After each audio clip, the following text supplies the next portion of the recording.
वो देखो, भगवान हनुमान जी आ रहे हैं।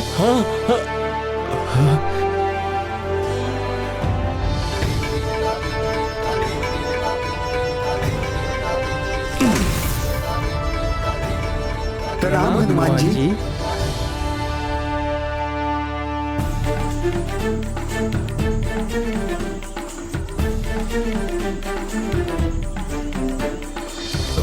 आपके मूल स्थान गंधमादन पर्वत पर आपका स्वागत है महाबली हनुमान जी। आइए आइए हनुमान जी। प्रणाम।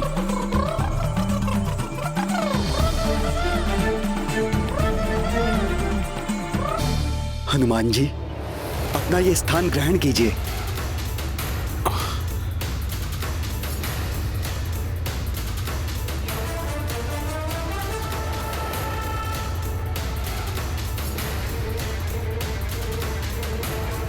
ये आप लोग क्या कर रहे हैं? मुझे यहाँ स्थान देकर आप सभी नीचे क्यों बैठ रहे हैं? हनुमान जी, अब यही उचित है। त्रिदेवों द्वारा निर्दिष्ट आपके मूल स्थान गंधमादन पर्वत पर आपके लिए इस भव्य भवन का निर्माण विश्वकर्माओं द्वारा त्रिदेवों की इच्छा के अनुसार ही हो रहा है। यहाँ आपके निवास एवं अन्य व्यवस्थाएं भी स्वयं उन्होंने ही की हैं। किंतु मैं तो यहाँ का राजा नहीं हूँ। राजा तो भैया सुग्रीव है ना? मैं राजा प्रजा के लिए हूँ हनुमान जी, भगवान के लिए नहीं। अब आप हमारे लिए भगवान रूप धारण कर चुके हैं, इसलिए हम सब आपकी सेवा करके मोक्ष पाने के इच्छुक हैं।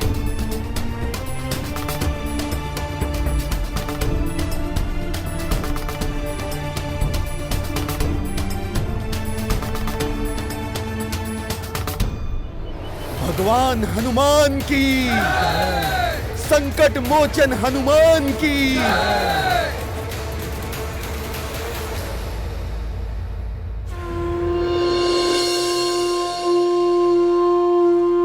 आरती कीजिए हनुमान लला की, आरती कीजिए हनुमान लला की, आरती कीजिए हनुमान लला की। दुष्ट दलन रघुनाथ कला की, आरती कीजिए हनुमान लला की। जाके बल से गिरिवर कांपे, रोग दोष जाके निकट न झांपे। अंजनी पुत्र महाबलदाई, संतन के प्रभु सदा सहाय। आरती कीजिए हनुमान लला की।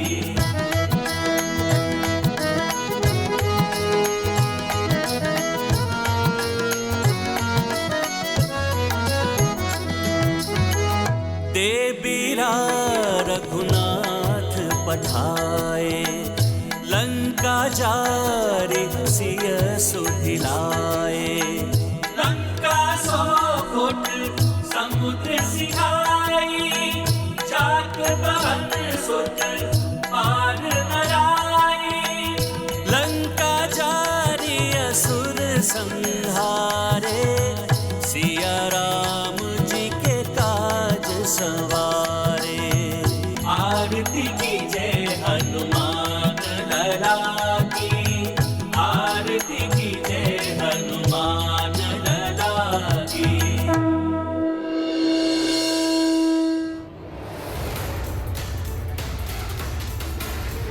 संकट मोचन महाबली हनुमान की, संकट मोचन महाबली हनुमान की, संकट मोचन महाबली हनुमान की। प्रभु श्री राम का मंदिर। राम नाम की महिमा को भी स्थापित रखना है तुमने। भक्त बनकर तुमने मेरी बहुत सेवा की है हनुमान। अब जगत की सेवा के लिए भक्त से भगवान बनना है तुम्हें। अवश्य प्रभु, अपना प्रत्येक कर्तव्य निभाऊंगा। मैं आपके आदेश का सदैव पालन करूंगा। संकट मोचन महाबली हनुमान की, संकट मोचन महाबली हनुमान की। शांत शांत हो जाइए आप लोग। मेरी इच्छा है कि संसार में सर्वत्र मात्र और मात्र प्रभु श्री राम के नाम की ही जय जयकार हो। जो भी भक्त निष्ठा और भक्ति से निरंतर प्रभु का नाम लेगा और पाप कर्मों का त्याग करेगा, मैं सदा उसका सहायक बन उसके साथ बना रहूंगा, उसकी रक्षा करूंगा। और संपूर्ण संसार में राम नाम की महिमा स्थापित रहे, इसके लिए यह अति आवश्यक है हम संसार के कोने कोने पर अपनी दृष्टि बनाए रखें। आप में से कोई भी 8 राम नाम के दूत बनकर संसार के 8 कोनों में स्थित हो जाएं और मुझे वहां का समाचार देते रहें, ताकि अधर्म के उत्पन्न होते ही मैं उसका नाश कर सकूं और आगामी युग के प्रारंभ के पूर्व संसार से राक्षसों और राक्षसी प्रवृत्ति को समूल मिटा सकूं, ताकि प्रभु श्री राम द्वारा स्थापित श्रेष्ठ मर्यादा को कोई भी राक्षस ठेस ना पहुंचा सके। जैसी आज्ञा हनुमान जी। ये गाथा महाबली हनुमत की, रुचिकर लीला राम भगत की। जय जय जय रघुनंदन राम, जय जय जय महाबली हनुमान। पवन तनय अब हूँ भगवाना, स्थापित भिन्न भिन्न स्थाना। 8 वानर सबहु देवा, सब जग किए कपि प्राण प्रतिष्ठा। संकट मह सब राक्षस आए, कपि महिमा शठ सबहु मिटाए। हनुमत श्रेष्ठी रक्षा प्रदाई, देव देखी सोई हर साई। नित नियमित दिनचर्या धारी, कपीश पूजत अवध बिहारी। संध्या वंदन नित अपनाई, गंध मध न बसे कपिराई। गाथा महाबली हनुमत की, रुचिकर लीला राम भगत की। जय जय जय रघुनंदन राम, जय जय जय महाबली हनुमान।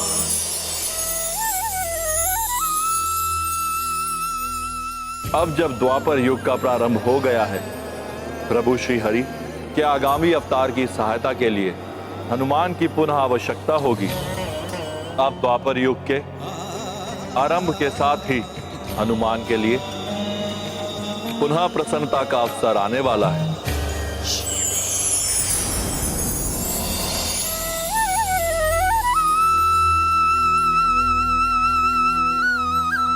अंततः द्वापर युग का आगमन हो ही गया, अर्थात प्रभु द्वारा पुनः अवतार लेने का समय आ ही गया।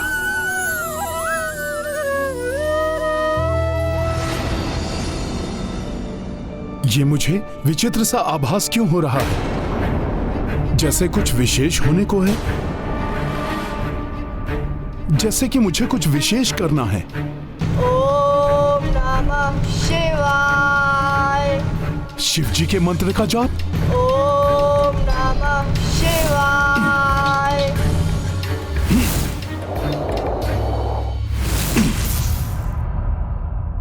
इन मधुर मंत्रों की ध्वनि में ऐसा कौन सा आकर्षण है जो मैं इसकी ओर खींचा चला आया? किंतु अब ये मंत्र जाप अकस्मात ही क्यों रुक गया? मुझे आगे जाकर कारण के बारे में ज्ञात करना होगा। किंतु अब तो द्वापर युग आ गया है और सब मुझे भगवान मानने लगे हैं। अब मुझे जन साधारण की दृष्टि से बचकर ही रहना होगा। इसलिए मुझे अब जो भी करना होगा वो वेश बदल कर करना ही उचित होगा।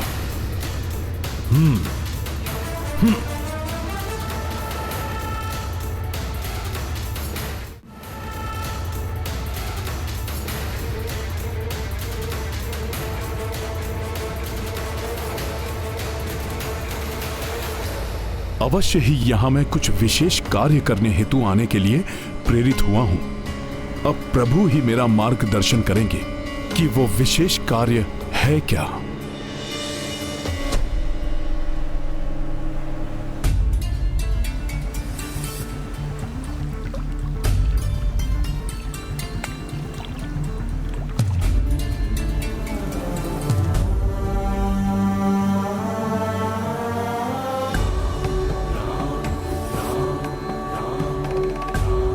प्रभु, त्रेता युग तो व्यतीत हो चुका है। अब द्वापर युग में आपके आगामी अवतार के दर्शन की प्रतीक्षा है मुझे। किंतु यदि इस समय मुझे कोई विशेष कार्य करना है जिसका मुझे आभास हो रहा है, तो आप मुझे उससे संबंधित कोई संकेत दीजिए प्रभु। ओम नमः शिवाय। ओम नमः शिवाय।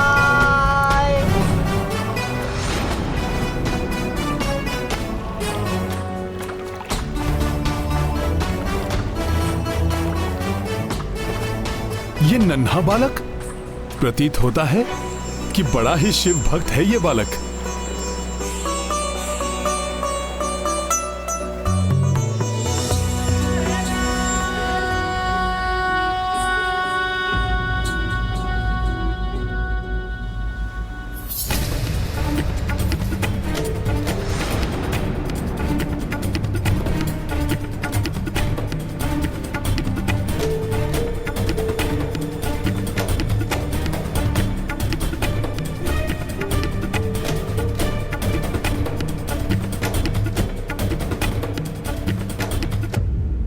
अरे, बालक की बेलपत्र की पोटली गिर गई और इसे ज्ञात ही नहीं है अब ये शिव जी को क्या अर्पित करेगा। इतनी अल्प आयु में भगवान शिव की भक्ति में ऐसी तल्लीनता, ये कोई साधारण बालक नहीं हो सकता। समय मनुष्य को आकाश से धरा पर ला देता है विप्रवर। भाग्य ने इस बालक के साथ विचित्र क्रीड़ा की है। भाग्य ने क्रीड़ा की है? ब्राह्मण देव, आप जानते हैं इस बालक के विषय में? हाँ विप्रवर, यह कोई साधारण बालक नहीं है, किंतु साधारण जीवन से भी निम्न जीवन जीने के लिए विवश है। मात्र एक श्राप के कारण जो एक पिता ने अपने पुत्र को दिया था। पिता ने पुत्र को श्राप दिया? ब्राह्मण देव, ऐसा क्या हुआ था इस बालक के साथ? विप्रवर, ये महाराज ययाति के बड़े पुत्र यदु के कुल में जन्मा हुआ बालक है। राजा ययाति का प्रेम दैत्यराज कुमारी शर्मिष्ठा से था, किंतु परिस्थितिवश उन्हें विवश होकर विवाह करना पड़ा शर्मिष्ठा की सखी दैत्य गुरु शुक्राचार्य की पुत्री देवयानी से। ब्राह्मण देव, परंतु महाराज ययाति को ऐसा क्यों करना पड़ा? एक समय देवयानी वन में भ्रमण करती हुई असावधानीवश एक बिना मुंडेर के कुएं में गिर गई। बचाओ, कोई है? संयोग से वहीं से राजा ययाति निकल रहे थे। उन्होंने उसकी सहायता हेतु अपना हाथ उसकी ओर बढ़ाया। लो, मेरा हाथ पकड़ लो। संकोच मत करो देवयानी, मेरा हाथ पकड़ लो। लो, पकड़ लो मेरा हाथ। जिसे देवयानी ने संकोच करते हुए उसे पकड़ तो लिया, किंतु कुएं से बाहर आकर कहने लगी, महाराज ययाति, अब से आप मेरे पति हुए।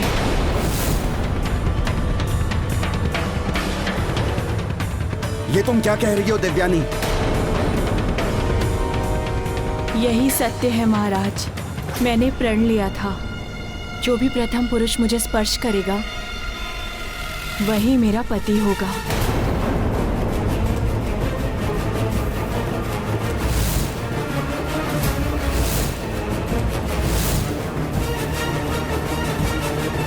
ये तो उचित नहीं हुआ। फिर क्या हुआ ब्राह्मण देव? मैंने प्रण लिया था, जो भी प्रथम पुरुष मुझे स्पर्श करेगा वही मेरा पति होगा। ये तो उचित नहीं हुआ। फिर क्या हुआ ब्राह्मण देव?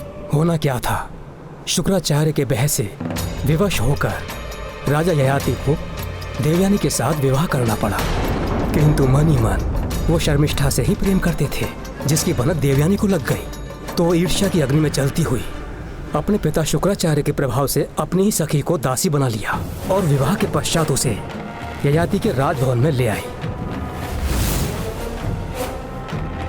शर्मिष्ठा अपना दासी धर्म निभा रही थी। राजा ययाति शर्मिष्ठा की दशा के लिए स्वयं को दोषी मानने लगे थे। अंततः शर्मिष्ठा की विवशता ने ययाति के प्रेम को और प्रगाढ़ बना दिया और उन्होंने देवयानी को बताए बिना गंधर्व विवाह कर लिया। किंतु महाराज ययाति को शर्मिष्ठा से गंधर्व विवाह क्यों करना पड़ा?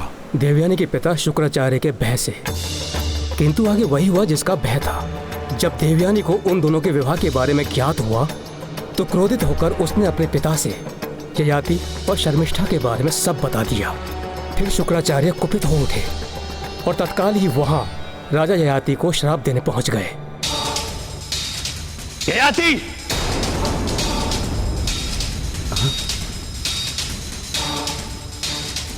मैं देवयानी का पिता शुक्राचार्य तुम्हें श्राप देता हूं।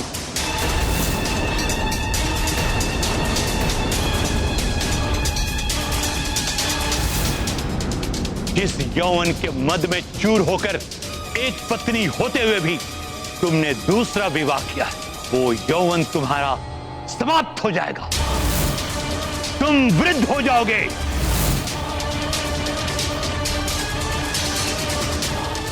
जिस काम भाव से वशीभूत होकर तुमने ये जो कुकृत्य किया है, वो कामाग्नि प्रचंड रूप धारण कर लेगी।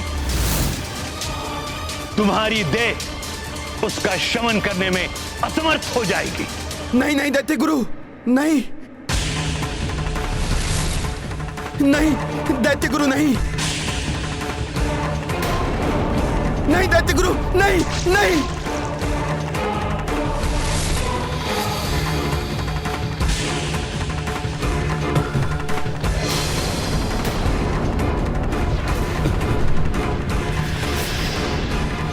ये आपने क्या कर दिया दैत्य गुरु? देवयानी से मेरा विवाह तो मेरी विवशता थी, और शर्मिष्ठा से मेरा विवाह वो तो मेरा प्रेम था। वो तो इस विवाह से भी पूर्व का प्रेम था। विवाह विवशता हो या प्रेम, द्वितीय विवाह सर्वथा अनुचित है। प्रथम पत्नी से छुपकर विवाह तो कुकृत्य है, अपराध है। मुझे क्षमा कर दीजिए, मुझे क्षमा कर दीजिए। मैं अब भी देवयानी का पति हूं। आपके श्राप के प्रभाव से देवयानी का वैवाहिक जीवन अवश्य प्रभावित होगा।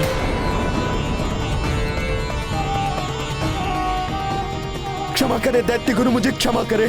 श्राप हो या वरदान, उसे कभी वापस नहीं लिया जा सकता, किंतु तुमने क्षमा प्रार्थना किया है, इसलिए मैं तुम्हारे श्राप को सीमित कर देता हूं। यदि तुम्हारे पुत्रों में से कोई एक अपना यौवन तुम्हें देकर तुम्हारा वृद्धावस्था ले ले, तो तुम फिर से युवा हो, और जब तक चाहो युवा बने रहोगे। ब्राह्मण देव जी, राजा हो या फिर प्रजा, द्वितीय विवाह तो अनुचित ही है। फिर क्या हुआ ब्राह्मण देव? क्या महाराज ययाति के किसी पुत्र ने अपने पिता को अपना यौवन प्रदान किया? यौवन जीवन का सबसे सुंदर और महत्वपूर्ण काल है विप्रवर, जो जीवन में मात्र एक बार ही आता है। राजा ययाति के 5 पुत्र थे। देवयानी से यदु और तुर्वशु, शर्मिष्ठा से द्रुयु, अनु एवं पुरु। उन्होंने अपने 5 पुत्रों को बुलाया। बड़े पुत्र यदु पर उन्हें पूर्ण विश्वास था, क्योंकि वो बहुत ही धार्मिक और पितृभक्त था। श्रेष्ठ धर्म का पालन करने वाले पुत्र यदु, अपने पिता की इच्छा पूर्ण करो। अपना यौवन मुझे देकर मेरी वृद्धावस्था को धारण करो, मात्र तब तक के लिए जब तक मैं अपनी आयु के अनुसार वृद्धावस्था को प्राप्त न कर लूं।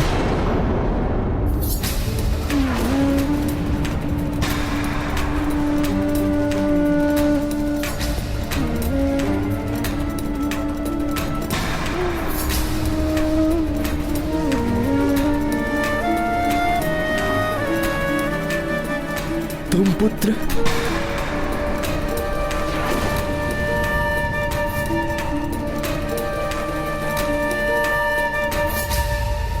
पुत्र पिताश्री, देह तो नश्वर है, यौवन स्थिर है, फिर मैं इससे मोह क्यों करूं?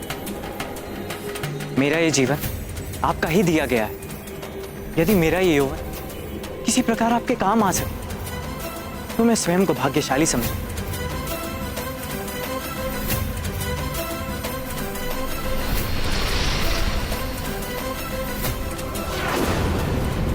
ययाति की इच्छा तो पूर्ण हो गई थी, किंतु वे अपने अन्य पुत्रों से कुपित थे।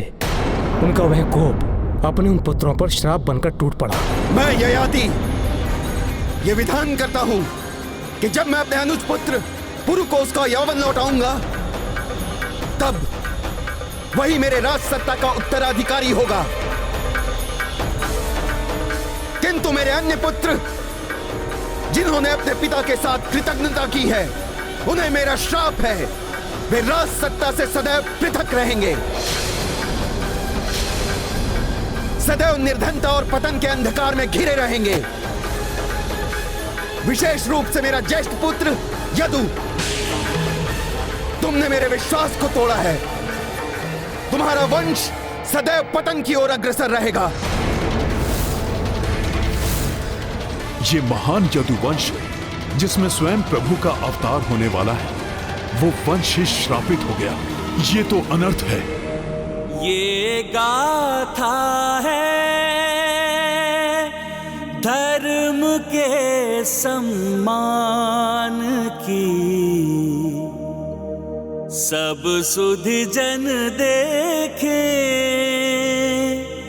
लीला श्री हनुमान की। व्यक्ति को भूलकर भी अपनी संतान के प्रति भेदभाव नहीं करना चाहिए, अन्यथा आगे चलकर इसका बुरा परिणाम स्वयं के कुल को भी भुगतना पड़ सकता है। ये रहे मेरे महादेव के लिए नवीन पुष्प। ये रहे महादेव के लिए बेलपत्र। अरे, बेलपत्र की पोटली कहाँ गई? प्रतीत होता है कहीं गिर गई। अब बिना बेलपत्रों के महादेव की पूजा कैसे संपन्न होगी? तो ये बालक उन्हीं यदु का वंशज है। हाँ विप्रवर, यदुवंशी है ये। निर्धन है, अपनी विधवा माता के साथ रहता है। पिता की मृत्यु के पश्चात उसके स्वजनों ने उन्हें घर से निकाल दिया। तब से यहीं इस वन में ये कुटिया बनाकर रहते हैं। ये तो बड़ा ही अन्याय हुआ है इनके साथ। हाँ विप्रवर, और विडंबना देखिए, इस बालक की माता का मानना है कि भक्ति से उदर पोषण नहीं होता, जबकि पुत्र का मानना है कि भक्ति से उदर ही नहीं, आत्मा भी तृप्त रहती है। इसीलिए ये अपनी माता से छिपकर शिव भक्ति में तल्लीन रहता है। प्रणाम। प्रणाम।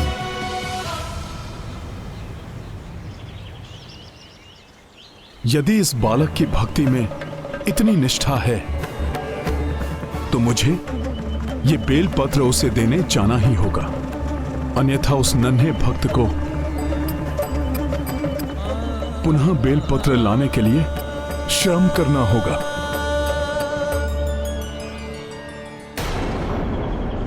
प्रातः हुई नहीं और तुम फिर पूजा पाठ में बैठ गए। ऐसा प्रतीत होता है जैसे तुम्हारे जीवन में कोई और अन्य काम हो ही नहीं। बालक की माता कुपित है बालक की पूजा से। कितनी बार समझाया है तुम्हें, कितनी बार समझाया है। पूजा पाठ करने से उदर नहीं भरता, जीवन ऐसे नहीं चलता। तुम्हारे पिता की मृत्यु के पश्चात एकमात्र तुम ही मेरा सहारा हो, और तुम हो कि दिन रात्रि इस पूजा पाठ में व्यर्थ ही अपना समय नष्ट करते रहते हो। व्यर्थ नहीं है माँ, भगवान शिव जी की भक्ति कर रहा हूँ मैं। हमारे राजा चित्रसेन जी को भी देखिए ना, कितने बड़े शिव भक्त हैं। उन्हें देखकर ही तो मैं भक्ति के लिए प्रेरित हुआ हूँ। वो राजा है पुत्र, वो कुछ भी कर सकते हैं, तुम नहीं। तुम्हारी उम्र नहीं है भक्ति करने की, ये पूजा पाठ करने की। जैसे तैसे मेहनत करके मैं 2 समय की रोटी जुटा पाती हूँ। बंद करो ये पूजा पाठ और चलकर मेरा काम में हाथ बटाओ। माँ, शिव जी पर विश्वास रखिए, उनकी महिमा अपरंपार है, वही सारे कष्ट हरेंगे। मेरे साथ आप भी ओम नमः शिवाय का जाप करते रहिए माँ। रुको, अच्छी प्रकार से तुम्हें ओम नमः शिवाय का जाप कराती हूँ अभी। अच्छा है माँ, आपने भले ही कुपित होकर बोला, किंतु ओम नमः शिवाय तो कहा। प्रभु का नाम बड़ा कल्याणकारी है।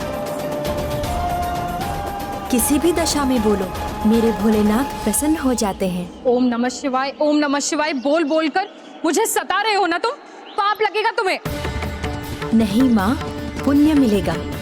आपने बार बार ओम नमः शिवाय बोला है। अब तो वे अवश्य किसी न किसी रूप में हमारे कष्ट हरने आएंगे। अद्भुत निष्ठा है इस बालक की। प्रभु महादेव के प्रति। ओम नमः शिवाय बोलने से उधर की भूख शांत नहीं होती। बंद करो ये पूजा पाठ। रुक।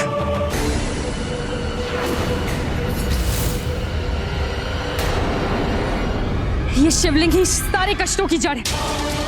ना ये यहाँ रहेगा, ना ही तेरा ध्यान भटकेगा। नहीं माँ, ऐसा मत कीजिए माँ। मेरे प्रभु को मुझसे विलग मत कीजिए माँ।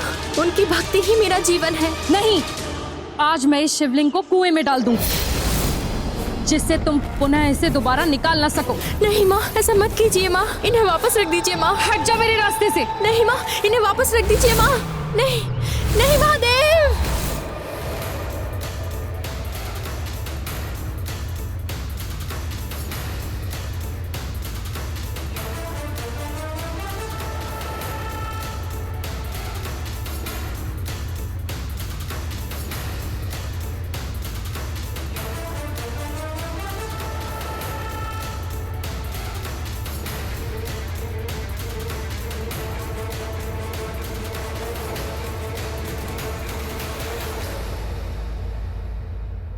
भगवान शिव जी, आप।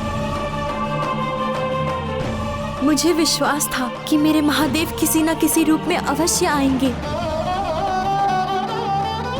अपने इस नन्हे भक्त की भक्ति को नहीं मिटने देंगे, है ना प्रभु? नहीं पुत्र, मैं भगवान शिव नहीं हूँ। हाँ, उनका एक छोटा शिवात्मज अंश अवश्य हूँ, जैसे संसार के समस्त जीव उन्हीं के अंश हैं। किंतु आपको अवश्य मेरे प्रभु ने भेजा होगा मेरे लिए, तभी तो आपने मेरे प्रभु को मुझसे दूर नहीं जाने दिया। माता, जिन महादेव की पूजा से मनुष्य इस संसार के बंधन रूपी कुएं से बाहर निकल आते हैं, आप उन्हें ही कुएं में डालने जा रही थी। ये ज्ञान की बातें रहने दीजिए साधु महाराज। इतनी कठिनाई से 2 समय की रोटी जुटा पाते, और ये मेरा इकलौता पुत्र है। अगर ये पूजा पाठ में लगा रहेगा तो फिर घर के कामों में हाथ कौन बटाएगा? घर कैसे चलेगा? जीवन ऐसे नहीं चलता महाराज। और फिर ये भी कोई उम्र है क्या भक्ति करने की? क्रीड़ा के समान हो गई है भक्ति इसके लिए, जो अब मैं नहीं चलने दूंगा। इसीलिए अब इस शिवलिंग को मेरे प्रांगण से हटना ही होगा। माता, ये संसार तो स्वयं महादेव का है, और महादेव तो समस्त संसार के हैं। फिर कैसे आप इस स्थान को अपना प्रांगण मान रही हैं? और माता, भक्ति का आयु से कोई भी नाता नहीं होता।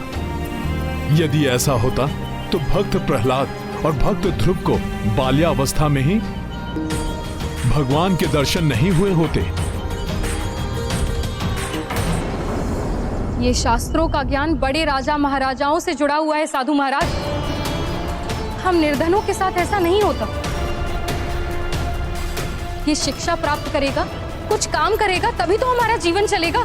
माता, आप सत्य कह रही हैं। इसकी आयु अभी शिक्षा प्राप्त करने की ही है, किंतु भक्ति के माध्यम से तो अतुलनीय ज्ञान के भंडार की प्राप्ति हो जाती है माता। किंतु शिक्षा भी तो मात्र धनाढ्यों के ही लिए है साधु महाराज। हम जैसे निर्धनों की संतान को कौन शिक्षा देगा? मैं दूंगा इसे शिक्षा। आपके पुत्र की भक्ति पर मुझे विश्वास है। मैं इसका गुरुदेव बनकर इसका मार्गदर्शन करूंगा। माता, आप मेरा विश्वास कीजिए। इसकी भक्ति सफल होते ही आपके समस्त कष्ट दूर हो जाएंगे। माता, पिता ही अपने पुत्र को उचित मार्ग पर चलने का निर्देश देते हैं, किंतु भाग्य से आपके पुत्र ने स्वतः ही सर्वोचित भक्ति के मार्ग को चुना है। माता, आप इसे एक अवसर तो दीजिए। हाँ माँ, देखिए ना, ये भक्ति का ही तो चमत्कार है, जो बिना श्रम के मुझे गुरुदेव की प्राप्ति हो रही है। ये बड़े ही ज्ञानी एवं तेजस्वी ऋषि प्रतीत होते हैं। मुझे इनका शिष्य बनने की अनुमति दीजिए माँ। उचित है। अगर इन ऋषिवर को इतना भरोसा है तो मैं और प्रतीक्षा कर लूंगी। देखती हूँ कब भगवान शिव मेरे पुत्र की भक्ति से प्रसन्न होकर हमारे कष्टों को दूर करते हैं।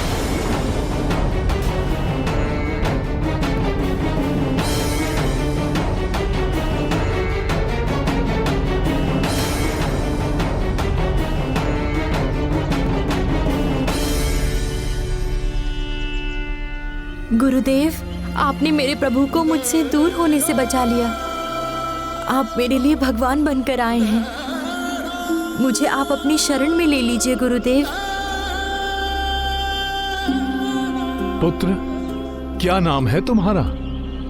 ऋषिवर, मेरा कोई नाम नहीं है। जिसे जो मन में आता है मुझे उसी नाम से बुलाने लगता है। अब कदाचित आपके सानिध्य से मेरा जीवन परिवर्तित होने वाला है, अतः आप ही मुझे कोई नाम प्रदान कर दीजिए। तुम्हारे श्रीमुख पर शंकर जी की भक्ति का तेज झलकता है, इसीलिए तुम्हारे लिए मेरे मन में एक ही नाम आ रहा है,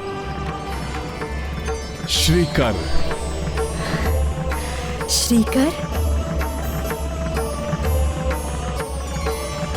गुरुदेव, अपने इस तुच्छ शिष्य श्रीकर के हृदय से अज्ञान रूपी अंधकार को मिटाकर भक्ति एवं ज्ञान के तेज से आलोकित कर दीजिए। श्रीकर, भगवान की भक्ति में समर्पण का भाव होना आवश्यक है। स्वयं को भुलाकर अपने इष्ट को पूर्णतया समर्पित होना पड़ता है। अतः सब कुछ भुलाकर पूर्ण श्रद्धा से भगवान शिव जी का पूजन आरंभ करो। अब तुम एकाग्रचित होकर भगवान शिव में ध्यान लगाओ तथा शिव मंत्र का जाप करते हुए पूजन आरंभ करो।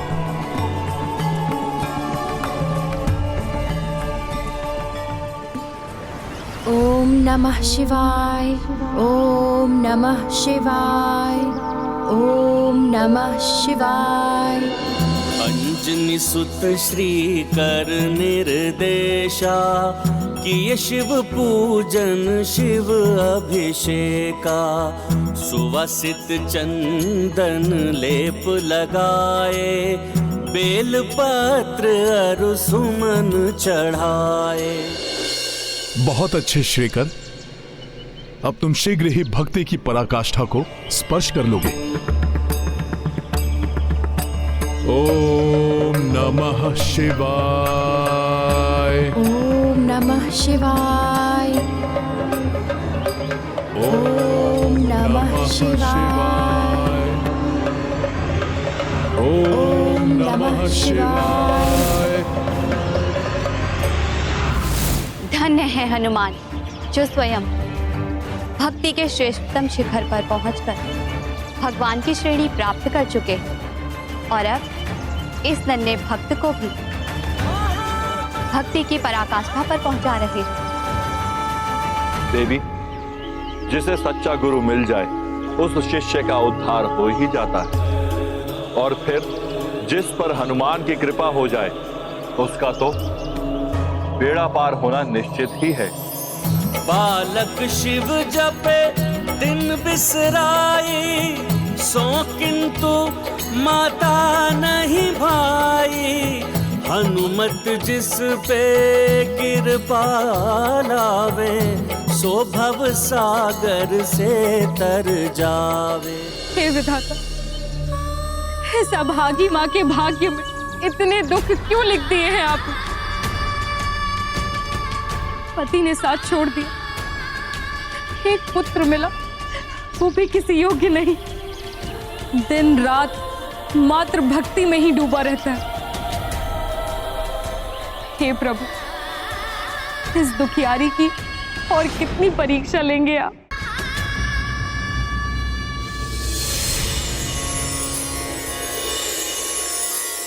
ये सब क्या हो रहा है? स्वर्ण जड़त पात्र और धन धान्य के भंडार कैसे हो रहा है? ओम नमः शिवाय, ओम नमः शिवाय, ओम नमः शिवाय। ये सब कैसे हो गया? क्या हो रहा है? ये मेरे पुत्र की भक्ति का चमत्कार है या फिर मेरे मन की कल्पना? कहीं मैं बावली तो नहीं हो गई? मेरी टूटी फूटी कुटिया भी स्वर्ण भवन बन गई। नमः शिवाय, ये मेरे पुत्र की भक्ति का चमत्कार ही है। नमः शिवाय, नमः शिवाय। इतनी तेज प्रकाश, कुछ दिखाई नहीं दे रहा।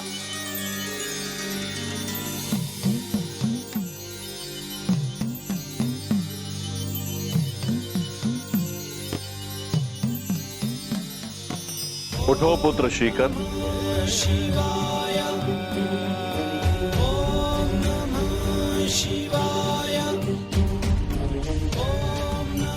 प्रणाम भोले बाबा।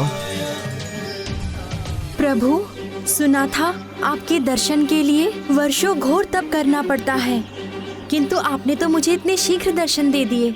मुझे विश्वास नहीं हो रहा है अपने नेत्रों पर। पुत्र श्रीकर, जिसे सच्चे गुरु की कृपा मिल जाए, ये उसी निष्ठा एवं भक्ति का फल है। तुमने अपने गुरुदेव के प्रति पूर्ण निष्ठा एवं समर्पण का भाव रखते हुए भक्ति की है। ये उसी निष्ठा एवं भक्ति का फल है। गुरुदेव, आपके निर्देश से ही मुझे मेरे भगवान के शीघ्र दर्शन हो पाए हैं। आपको कोटि कोटि नमन गुरुदेव। आप मेरे लिए गुरु ही नहीं भगवान हैं, जिन्होंने मुझे भगवान से मिलाया। पुत्र, गुरुदेव शिष्य के लिए भगवान से भी महान होते हैं, क्योंकि वही प्रभु से मिलाने के लिए मार्गदर्शन देते हैं। अब ये बताओ श्रीकर, इस श्रेष्ठ भक्ति के फल स्वरूप मैं तुम्हें क्या वरदान दूं? प्रभु, निर्धन हूँ और निर्धन का सबसे बड़ा धन उसका संतोष होता है। अतः प्रभु, मुझे धन संपत्ति की कोई लालसा नहीं है। मैं तो मात्र इतना ही चाहता हूँ कि जब तक ये जीवन है तब तक मेरे हृदय में आपके श्री चरणों की भक्ति बनी रहे, और जब मैं ये देह त्यागूं तो आपके नित्य धाम में मुझे निवास मिले। प्रभु श्रीकर, इसके लिए तुम्हें अपने गुरुदेव के चरणों की भक्ति करनी पड़ेगी पुत्र। इन्हीं की भक्ति से ही तुम्हें स्वतः ही तुम्हारा अभीष्ट प्राप्त होगा। तुम्हारे गुरुदेव भी श्रेष्ठतम भक्त है। हनुमान है ये, हनुमान है ये, हनुमान है ये। हनुमान जी, मेरे गुरुदेव।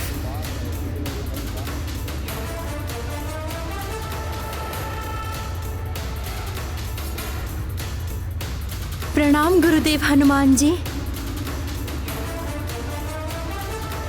मेरे बड़े भाग्य जो स्वयं भगवान रुद्रांश ने मेरे गुरुदेव बनकर मुझे भगवान रुद्र से मिलाया।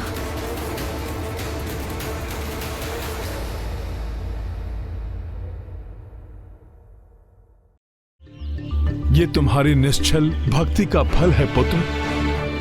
अब तुम्हारे इच्छित वर के अनुसार मैं तुम्हें भगवान शिव के नित्य धाम में निवास का अधिकारी बनाने के लिए तुम्हारा मार्गदर्शन करूंगा। आपकी बड़ी कृपा होगी गुरुदेव। श्रीकर, एक वरदान मैं तुम्हें अभी ही प्रदान करता हूँ। तुम यदुवंशी हो।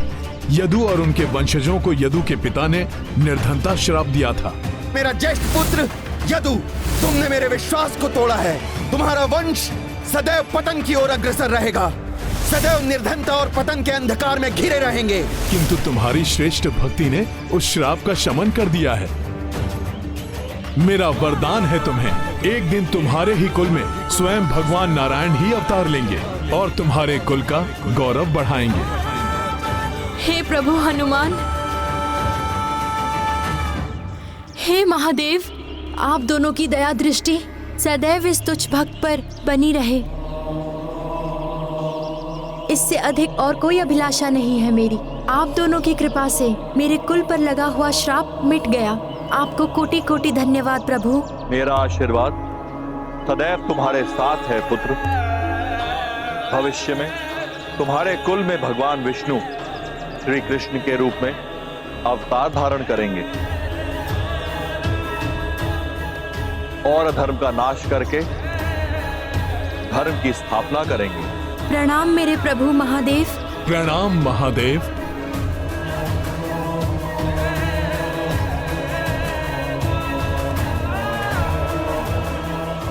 कल्याण हो श्रीकर, कल्याण मस्तु हनुमान। अपने चरणों की कृपा बनाए रखिए गुरुदेव। हनुमान जी, मुझे अपने पुत्र की भक्ति पर विश्वास नहीं था, किंतु आपने मेरे पुत्र के गुरुदेव बनकर इसका जीवन संवार दिया है।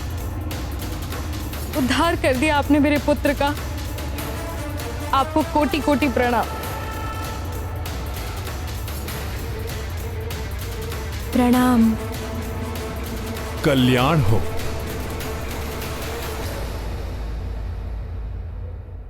त्रेता युग में प्रिय हनुमान ने नारायण अवतार श्री राम की जीवन भर सेवा की। अब इस द्वापर युग में हनुमान ने प्रभु नारायण के अवतार धारण करने से पूर्व ही उनकी सेवा आरंभ कर दी।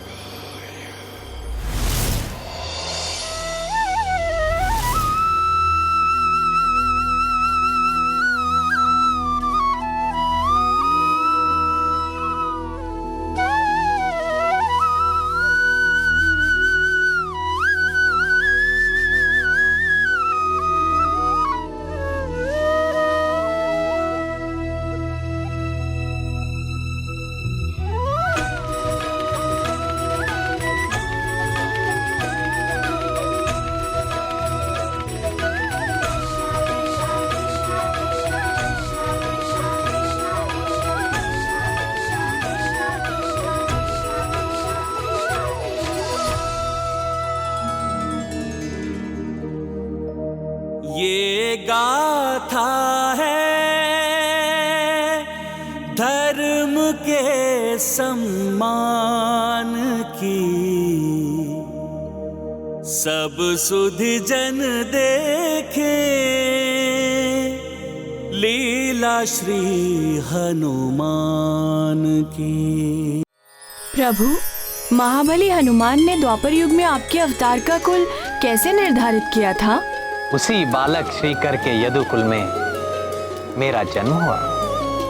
इस प्रकार मेरे भक्त हनुमान ने मेरे आने के पूर्व ही मेरे अवतार का कुल निर्धारित कर लिया था। मेरा वरदान है तुम्हें, एक दिन तुम्हारे ही कुल में स्वयं भगवान नारायण ही अवतार लेंगे और तुम्हारे कुल का गौरव बढ़ाएंगे।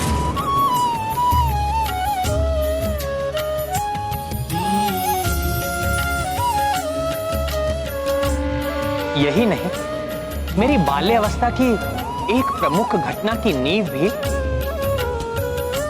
हनुमान ने ही रखी थी।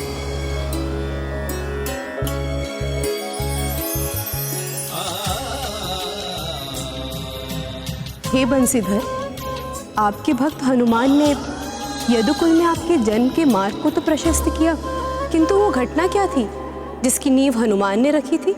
हनुमान की लीलाएं सदैव अद्भुत ही रही हैं।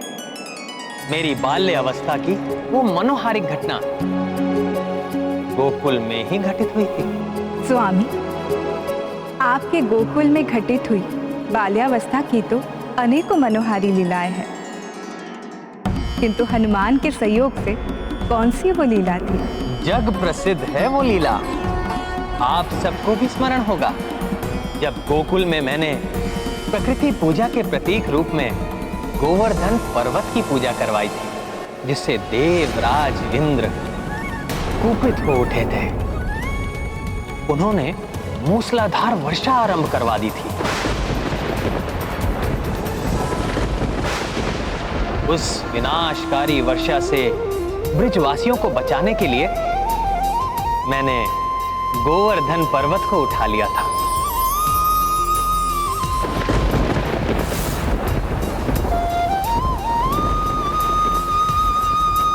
सुना है आपने उस विशाल पर्वत को अपनी कनिष्ठ उंगली पर उठा लिया था, जिसे देखकर देवराज इंद्र भी कंपित हो उठे थे। किंतु प्राणवल्लभ, आपके उस महापराक्रम में हनुमान की भी लीला थी क्या? हाँ मित्रविंदा, उस लीला के पार्श्व में हनुमान का ही एक वचन था, जो त्रेता युग में हनुमान ने गोवर्धन पर्वत को राम सेतु निर्माण के लिए ले जाते समय दिया था। मैं आपको वचन देता हूं कि प्रभु स्वयं आपका स्पर्श करेंगे पर्वतराज गोवर्धन, तत्पश्चात ही आपको सेतु का भाग बनाया जाएगा। तो क्या गोवर्धन पर्वत पूर्व काल में किसी अन्य स्थान पर स्थित था क्या? हाँ प्रिय मित्रविंदा, सेतु निर्माण हेतु सभी वानर आदि दूर दूर से शिलाएं लेकर आए थे। हनुमान भी सुदूर उत्तर दिशा की ओर जा पहुंचे, जहां गोवर्धन पर्वत स्थित था। वचन देने के पश्चात जब हनुमान गोवर्धन पर्वत को अपनी हथेली पर रखकर ला रहे थे, तो उन्हें वहां पहुंचने के पूर्व ही सेतु निर्माण पूर्ण होने के संकेत मिल गए थे। अतः उन्हें गोवर्धन पर्वत को मार्ग में ब्रिज भूमि में ही उतारना पड़ा, क्योंकि श्री राम ने सबको निर्देश दे रखा था कि सेतु का निर्माण होते ही जो जहां है वो उन शिलाओं को वहीं छोड़ दे। इसका तात्पर्य तो ये हुआ कि गोवर्धन पर्वत को ब्रिज भूमि में हनुमान ने ही स्थापित किया था। हाँ सत्यभामा। त्रेता युग में अपने भक्त हनुमान को दिए हुए वचन को आपने स्मरण रखा स्वामी, और उस वचन का निर्वाहन आपने द्वापर युग में किया। श्रेष्ठ भक्त के हर वचन, हर कृत्य से भगवान को जुड़े रहना होता है प्रिय। इसलिए ना तो मैं उनको दिया हुआ वचन भूला और ना ही हनुमान भूले। और जब मैंने गोवर्धन पर्वत को उठाया तो हनुमान स्वयं भी उस लीला के साक्षी बने।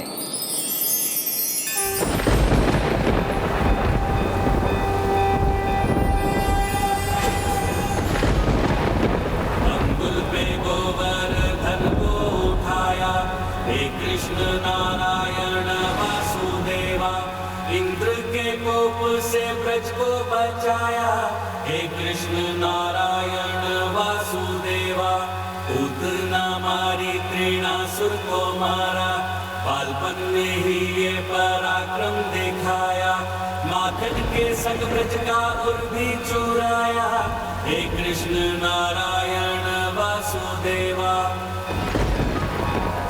दत्त वचन भगवान निभाया, स्पर्श हरि पर्वत को दिलाया।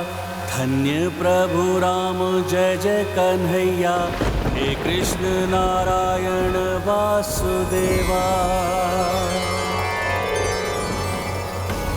हे महाभक्त हनुमान, आपके दिए हुए वचन के कारण ही आज मुझे प्रभु के अवतार के रूप में प्रभु श्री कृष्ण के स्पर्श का एवं उनकी सेवा करने का सौभाग्य प्राप्त हुआ है। आपको कोटि कोटि धन्यवाद हनुमान जी। ये आपका ही नहीं, मेरा भी सौभाग्य है पर्वत श्रेष्ठ गोवर्धन, जो प्रभु ने अपने तुच्छ सेवक हनुमान के वचन का मान रखा। ये जगत आपको प्रभु की इस उत्तम सेवा के लिए सदियों तक पूजता रहेगा। प्रभु श्री कृष्ण, आपने मेरे दिए हुए वचन को तो निभा दिया, अब मेरी एक तुच्छ इच्छा और पूर्ण कर दीजिए। वर्षों से ये नेत्र आपके श्री राम रूप के दर्शन के लिए तरस रहे हैं। हे प्रभु, मुझे मेरे आराध्य श्री राम के रूप में दर्शन दीजिए।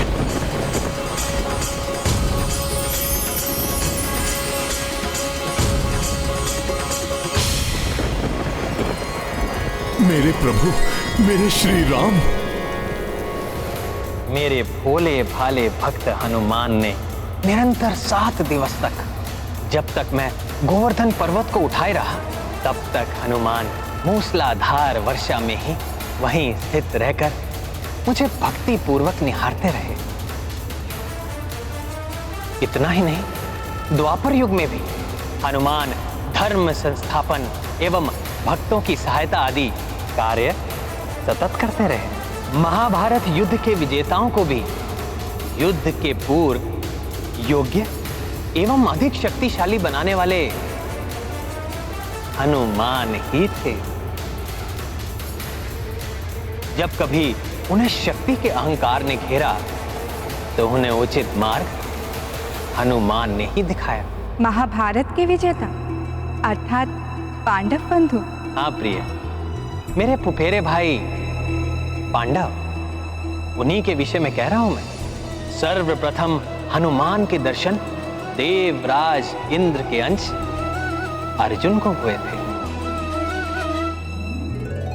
जिनके समान धनुर्धर संसार में ना कोई अन्य हुआ और ना ही होगा।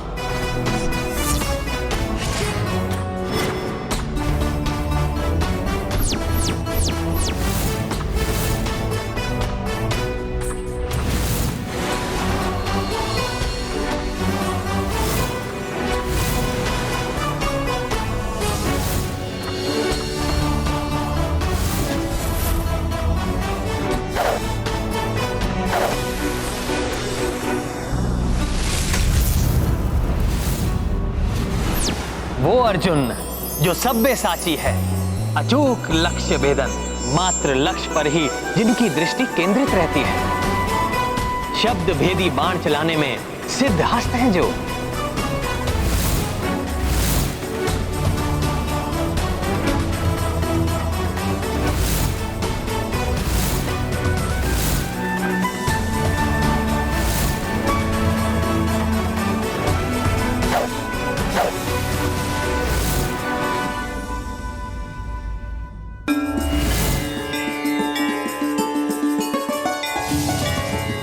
महायोद्धा अर्जुन को देवेश्वर शिवजी ने पशुपतास्त्र प्रदान किया था। महाभारत युद्ध के पूर्व ही अर्जुन को अपनी अद्वितीय धनुर्विद्या के कारण दंभ ने घेर लिया था। शक्ति के साथ यदि दंभ भी आ जाए तो योद्धा के लिए पतन के द्वार खुल जाते हैं।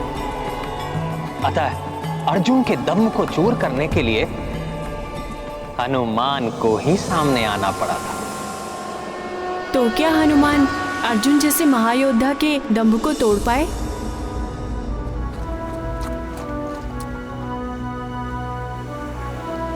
ये विशाल सागर, उसकी उताल तरंगे, प्रकृति का इतना सुंदर रूप, रामेश्वरम का यह संपूर्ण क्षेत्र बड़ा ही मनोहारी है।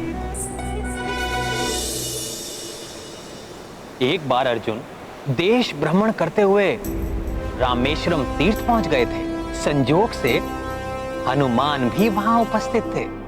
अर्जुन के हाव भाव से हनुमान ने भांप लिया था कि अर्जुन को अपनी धनुर्विद्या के कारण अभिमान हो गया।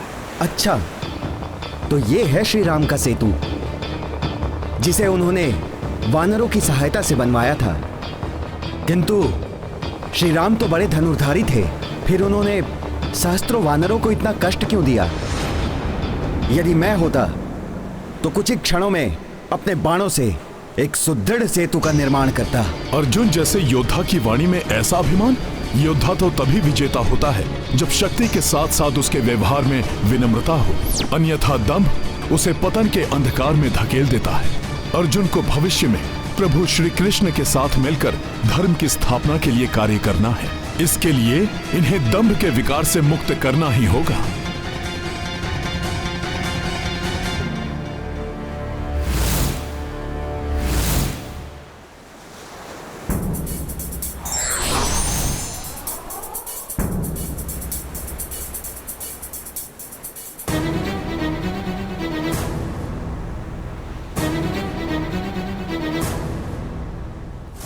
अब ये वानर कहां से आ गया मेरे मार्ग को अवरुद्ध करने?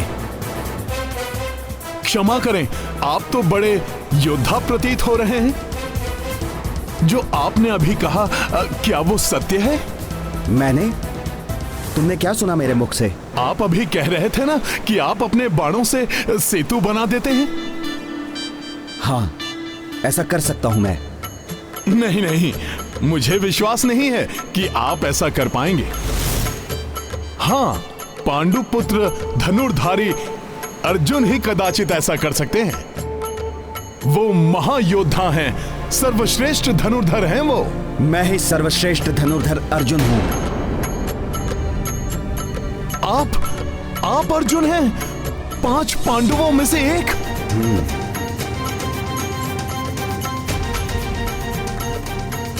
अरे वाह, मैं तो धन्य हो गया जो मुझे इस युग के महान धनुर्धर अर्जुन के दर्शन हो गए, जिनके अद्भुत पराक्रम और अचूक लक्ष्य भेदन की कथाएं अभी तक सुनी ही थी मैंने। वो कथाएं सत्य हैं, किंतु तुम कौन हो अद्भुत वानर? अपना परिचय दो। मेरा परिचय? पांडु कुमार, मैं तो एक मात्र साधारण सा वानर हूं। वो तो प्रभु श्री राम का सेतु है यहाँ, तो कभी कभी चला आता हूँ। हम वानरों की स्मृतियां जुड़ी हैं ना इससे, इसलिए। हाँ, वो तो है। किंतु आपने सत्य कहा, आप तो अपने बाणों से ही सेतु का निर्माण कर देते।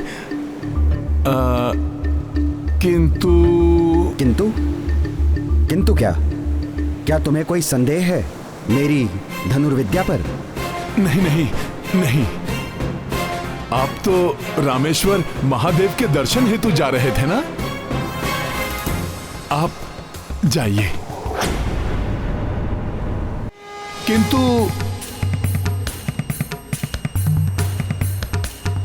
ना ना, कुछ नहीं। अरे मेरा क्या है, मैं तो वानर बुद्धि हूं ना, कुछ भी सोचने लगता हूं। किंतु बात तो मन में आ ही जाती है ना। बात क्या है वानर? ये बार बार किंतु परंतु बता कुछ नहीं रहे, क्या बात है? वो क्या है ना, आप तो महान धनुर्धर अर्जुन हैं, जिनके पराक्रम पर संदेह करने वाला तो मूर्ख ही होगा।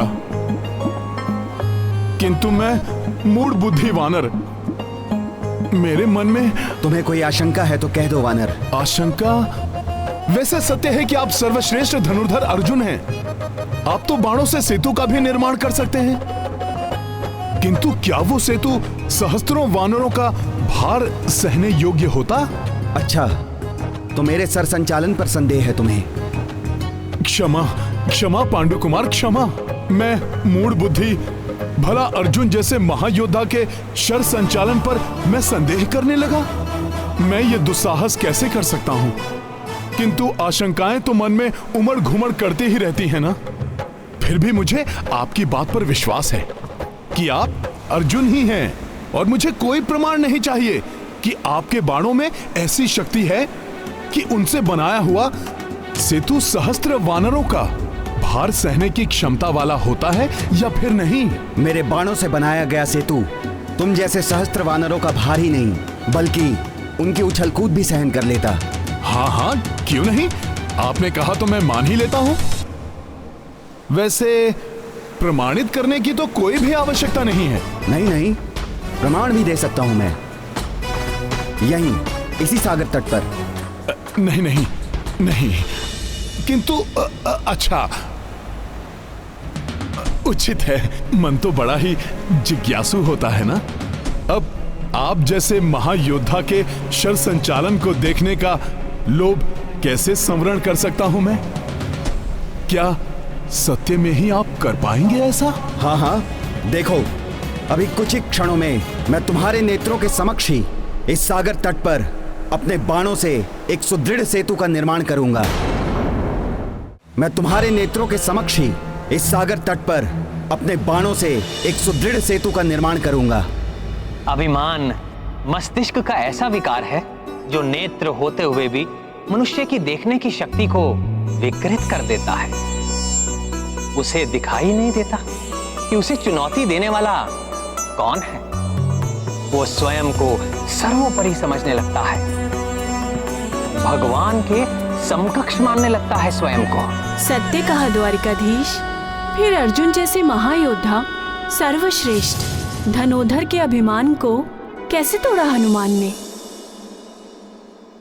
सर्वप्रथम देखना तो ये है कि अर्जुन बाणों से सेतु का निर्माण कर भी पाए या नहीं। ये सत्य है कि अर्जुन को घमंड ने घेर लिया था, किंतु धनुर्विद्या में कुशल अर्जुन को ज्ञात था कि बाणों को अपनी इच्छा अनुसार कैसे चलाया जाता है। अर्जुन जी, मेरी उत्सुकता बढ़ती ही जा रही है। आप शीघ्र चलाइए ना बाण।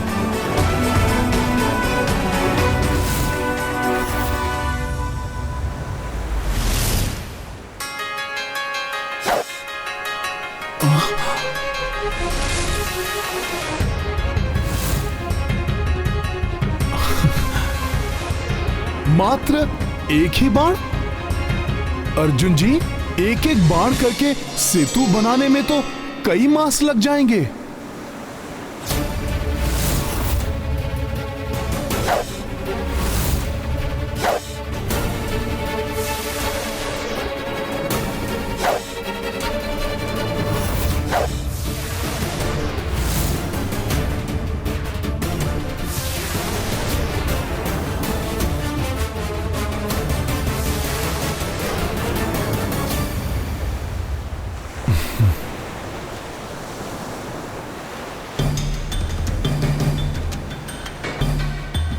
अद्वितीय, आपने जो कहा था वो कर दिखाया। अनुपम है आपकी धनुर्विद्या। संसार में आपके समान कोई और धनुर्धारी हो ही नहीं सकता। मैं तो धन्य हो गया ऐसी धनुर्विद्या देखकर। नहीं, ऐसे नहीं, सुदृढ़ कहा था ना तुमने। अब यदि तुम में शक्ति है तो जाओ, इस सेतु को हिला कर दिखाओ। नहीं नहीं, इतना अद्भुत सेतु बनाया है आपने, कहीं टूट ना जाए। कुछ नहीं होगा इस सेतु को, तुम जाओ, प्रयास करो इसे हिलाने का। ठीक है, आप कहते हैं तो मैं प्रयास करके देख लेता हूँ। केवल हिलाओ ही नहीं, मन भरकर उछल कूद भी कर लो इस सेतु पर। मेरे बाणों का बना हुआ यह सेतु बिल्कुल नहीं हिलेगा।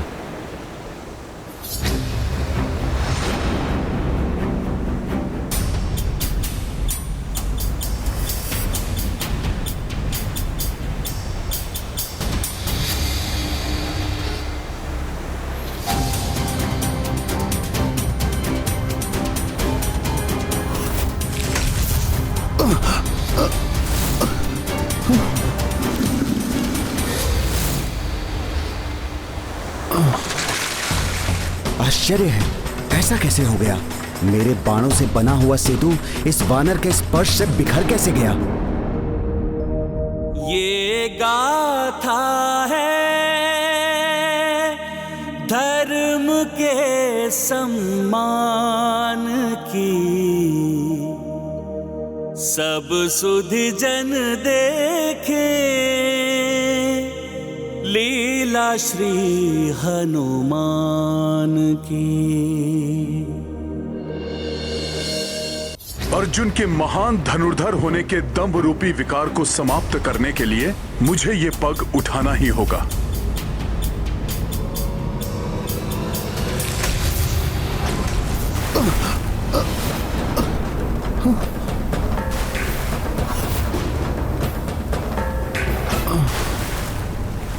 ये कैसे हो गया? मैंने तो मात्र स्पर्श ही किया था। अवश्य ही सेतु की रचना में कुछ त्रुटि रह गई है, या कदाचित आपने मुझ जैसे तुच्छ वानर के भार को कम समझा होगा। आप एक बार पुनः सेतु बनाइए ना, मुझे विश्वास है कि अब कोई त्रुटि नहीं होगी। इस बार अवश्य ही आपका बाण सेतु सुदृढ़ बनेगा।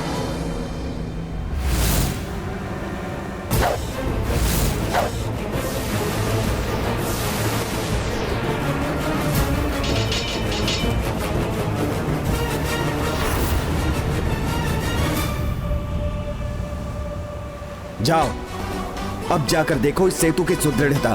अब तुम वानरों की पूरी सेना आ जाए, स्वयं महावीर हनुमान भी आ जाए, तब भी ये सेतु नहीं हिलेगा। आप तो सत्य कह रहे हैं, किंतु अभी मैं एकाकी ही हूं। आपके इस सुदृढ़ सेतु पर चढ़ने का सौभाग्य मैं ही प्राप्त कर लेता हूं।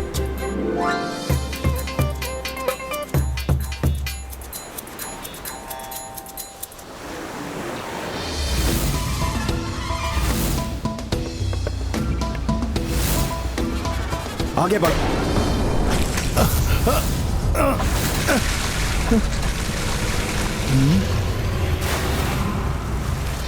ये सब आपस में ही गूंथे रहते हैं ना, इसलिए छोटी सी भी त्रुटि से ये ढह जाता है। आप पुनः प्रयास कीजिए।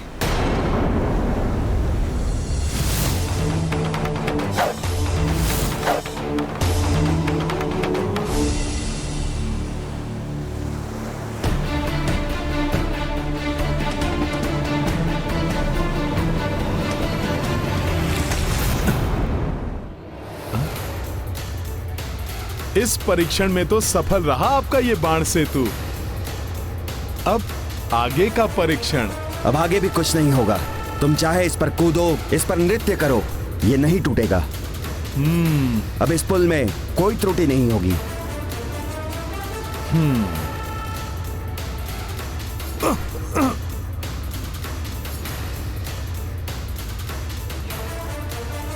ये आज क्या हो गया है मेरे बाणों को? मैं समझ गया, आप मेरे साथ परिहास कर रहे हैं।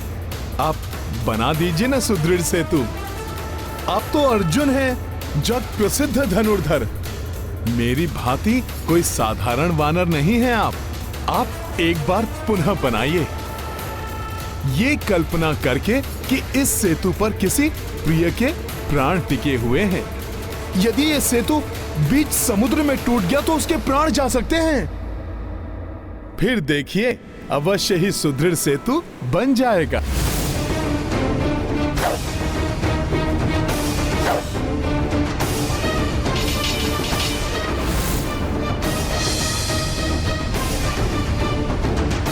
अब ना जाने क्या होने वाला है।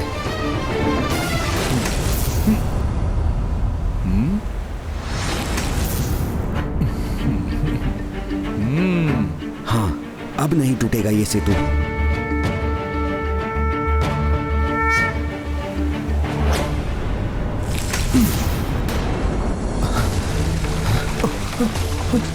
ये तो पुनः टूट गया। मेरे बाण इतने शक्तिहीन कैसे हो सकते हैं, जो एक वानर का भार तक नहीं सह पा रहे हैं। ये मेरे साथ क्या हो रहा है प्रभु?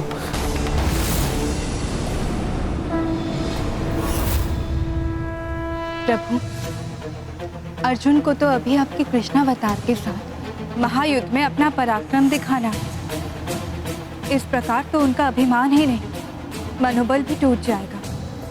फिर वो कैसे महायुद्ध कर पाएंगे? आप सत्य कह रही हैं देवी।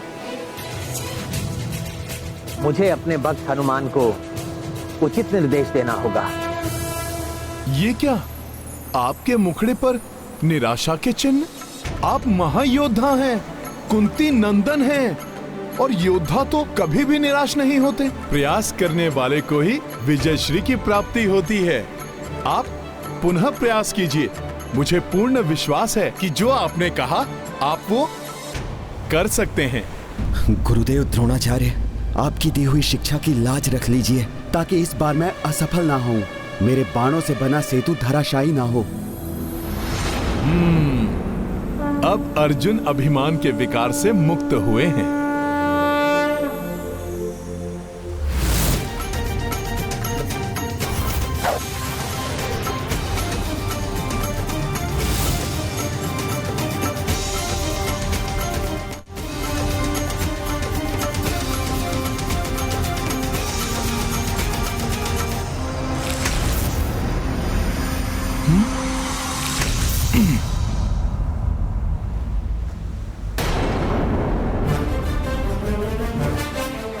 अर्जुन की इतनी कड़ी परीक्षा नहीं लेनी चाहिए हनुमान को। कहीं अभिमान टूटने के स्थान पर उसका आत्मविश्वास ही ना डिग जाए।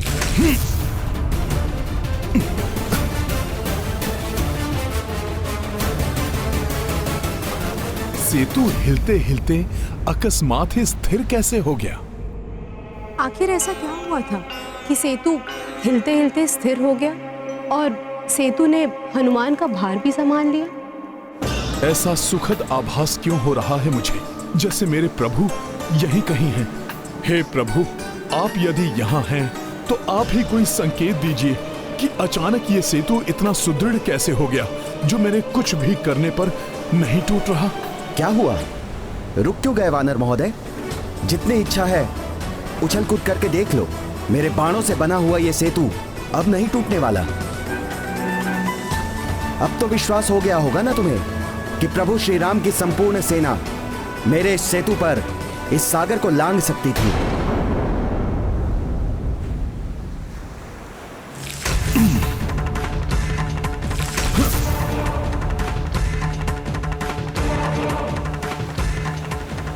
मेरे समस्त प्रयास विफल हो रहे हैं। सेतु डगमगा तक नहीं रहा मेरे कूदने से।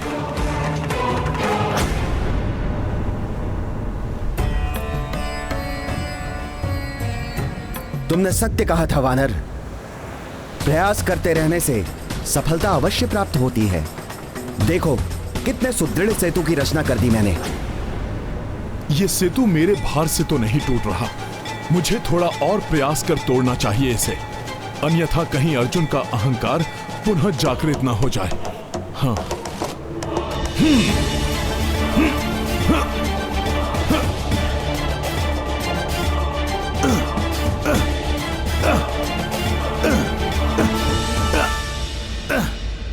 तो तो वो आप ही थे जिन्होंने कूर्मावतार लेकर अर्जुन के सेतु को संभाल कर उसे गिरने से बचा लिया। हाँ प्रिय, जब मेरे राम अवतार में मेरे परिवार का, मेरे समस्त दायित्वों का, रघुकुल के कार्यों का, मेरी सेना का सारा बोझ सदा हनुमान उठाते रहे, तो अब ये मेरा समय था उनका बोझ अपने ऊपर उठाने का।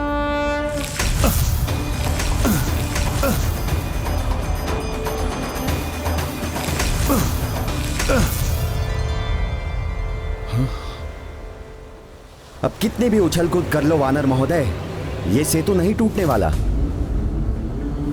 बड़े अचरज की बात है, सेतु पर मेरी उछल कूद का कोई प्रभाव नहीं हो रहा है। थोड़ा और शक्ति लगाकर देखता हूं।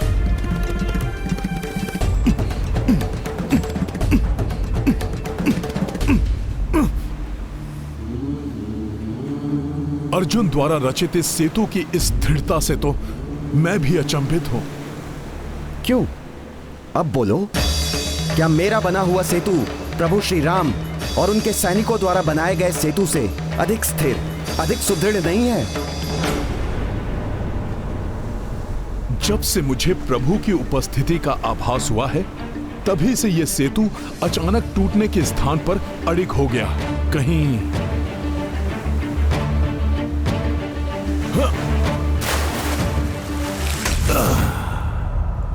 हाँ वानर महोदय, जल में डुबकी लगाकर भी इसका निरीक्षण कर लीजिए आप। मुझे विश्वास है तब भी इसे इतना ही सशक्त पाएंगे।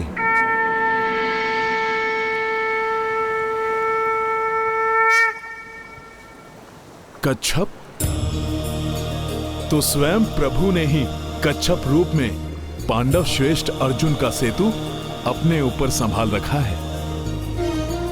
मेरे प्रभु श्री राम कूर्मा अवतार लेकर आए हैं यहां। प्रणाम प्रभु।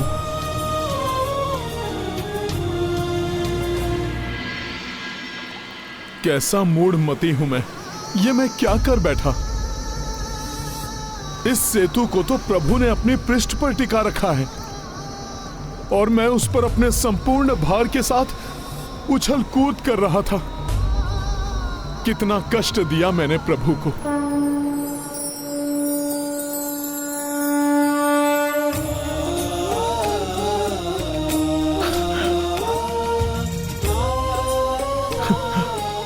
प्रभु, मेरे प्रभु, हे प्रभु श्री राम, इस रूप में पुनः आपके दर्शन प्राप्त कर आपका ये भक्त धन्य हो गया प्रभु। किंतु मेरा दुर्भाग्य है प्रभु कि मेरे कारण आपको इतनी पीड़ा हुई। मुझे क्षमा कर दीजिए प्रभु। कोई बात नहीं हनुमान, तुम तो मेरे परम भक्त हो और भगवान को अपने भक्तों का बोझ उठाने में आनंद ही आता है। और फिर पीड़ा कहाँ हुई मुझे? मुझे तो ऐसा लगा जैसे किसी ने मेरा तन सहला दिया। किंतु प्रभु, आपने इतना कष्ट उठाया ही क्यों? यदि मुझसे कुछ अनुचित ही हो रहा था तो आप मुझे मात्र एक संकेत ही दे दिए होते। मैं तो उसी क्षण रुक जाता प्रभु। यहाँ आपके इस हस्तक्षेप का कारण नहीं समझ सका मैं। हनुमान, ना ही तुमने कुछ अनुचित किया है और ना ही तुमने कोई भूल की है। अर्जुन का अभिमान खंडित करना अति आवश्यक था, किंतु उसके साथ उसका आत्मविश्वास स्थापित रखना भी तो आवश्यक था, क्योंकि आगामी काल में धर्म युद्ध में प्रमुख भूमिका निभाना ही उसकी नियति है। मैं समझ गया प्रभु। अब मैं आपको ना ही कोई कष्ट होने दूंगा और ना ही कोई चिंता। अब आप अर्जुन को लेकर निश्चिंत हो जाइए प्रभु। मैं उनके आत्मविश्वास को कदापि ठेस नहीं पहुंचने दूंगा। तुम्हारा कल्याण हो हनुमान।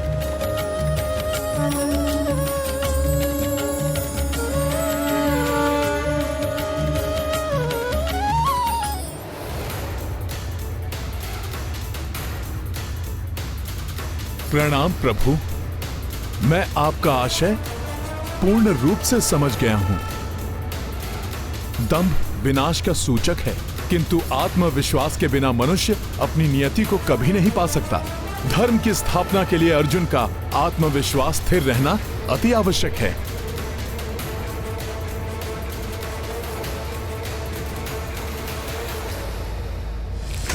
क्यों वानर जी, कर लिया नीचे से भी निरीक्षण?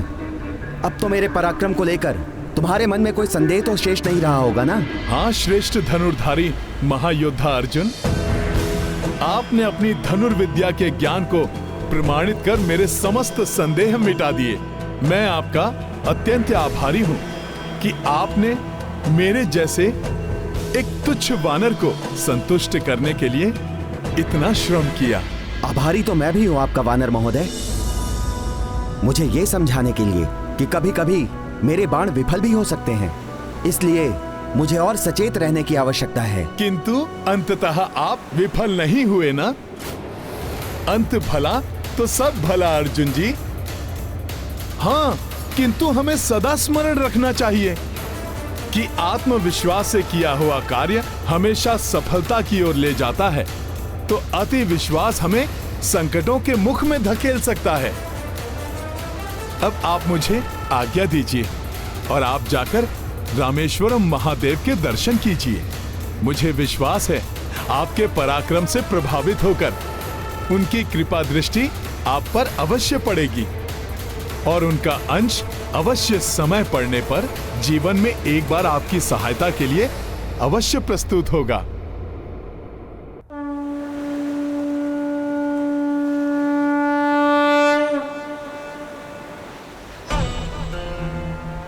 ये विचित्र वानर महोदय कौन थे और वो अभी मुझसे क्या कह गए? किसी आगामी संकट की सूचना दे गए अथवा उनके इन शब्दों में उस संकट से रक्षा का आशीष नहीं था?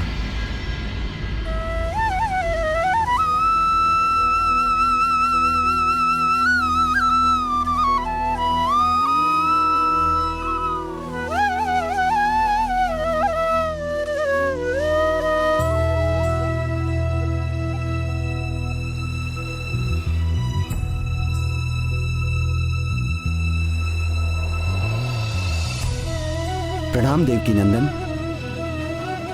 आप यहाँ कैसे? क्या करूं धनुर्धारी अर्जुन, विवश होकर आना ही पड़ा, अन्यथा आपका ये सेतु टूटकर बिखर तो जाता। मुझे कूर्मा अवतार धारण कर सेतु को अपने पृष्ठ पर स्थित करना पड़ा, तब जाकर संभला है आपका ये सेतु। क्या ये आप क्या कह रहे हैं? अर्थात मेरे बाण इतने शक्तिशाली भी नहीं कि एक साधारण वानर का भार संभाल सके? साधारण? प्रिय अर्जुन, जिसे आप साधारण वानर समझ रहे हैं, वो स्वयं हनुमान है।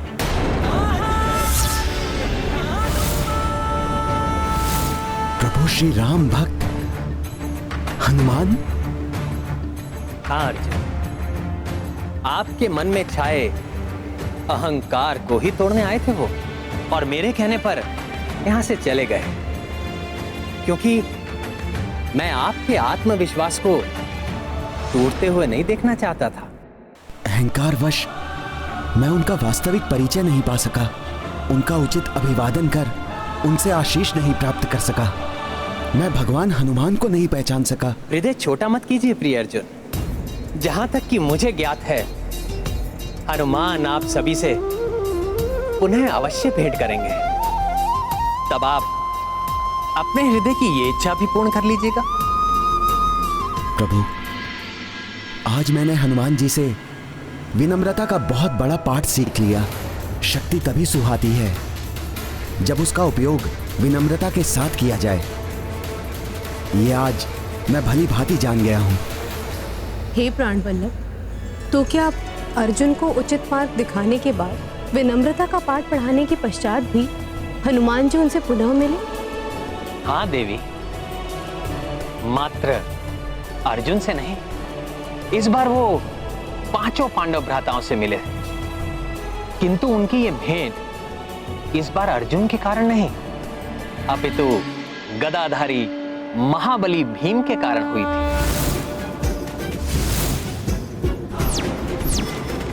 महाबली भीम के कारण? हाँ प्रिय, वही महाबली भीम जिनका तन अत्यंत बलिष्ठ था।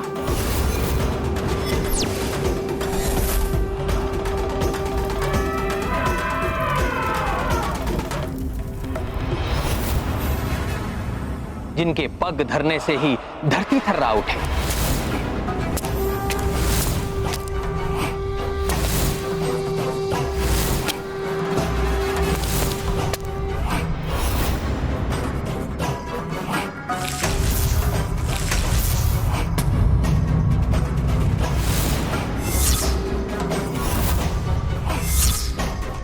जिनकी भुजाओं में 10 सहस्त्र गज का बल समाता हो। प्रकृति भी पराजित होगी महाबली भीम के पराक्रम से। ज्वालामुखी में होगी अपार शक्ति और ऊर्जा, किंतु भीम भी किसी से कम नहीं।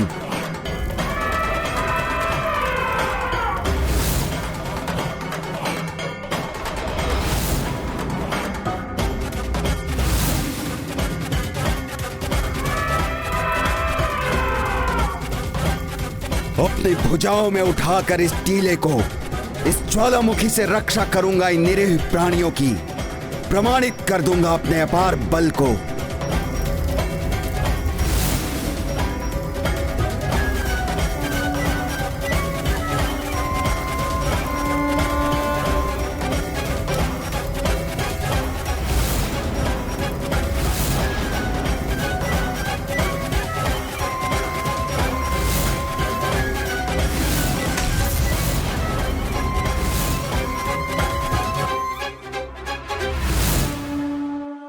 अब तुम सुरक्षित हो। जाओ, महाबली भीम तुम्हें भयमुक्त करता है। ये गाथा है धर्म के सम्मान की, सब सुधि जन देखे लीला श्री हनुमान की। किसी भी व्यक्ति का बलवान होना उसके लिए गर्व की बात होती है, किंतु बल का अभिमान होना अनुचित है। राम भक्त महाबली हनुमान को जानना हो तो चैनल को सब्सक्राइब करें और बेल आइकॉन दबाना न भूलें।